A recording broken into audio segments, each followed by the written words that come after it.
2020 Sentra has a left front turn signal inop. What we had was a shorted circuit here. All right. The circuit gets shorted out. All right. For example, circuit shorted out. Turn signal goes off. All right. There's no codes in the BCM. All right. There's no FET codes in the computer. All right. The turn signals are powered through the BCM.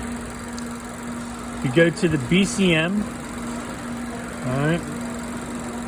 Data monitor doesn't have any trip FET fuses.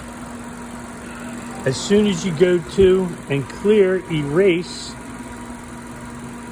all right, go to erase the code, immediately the light comes back on.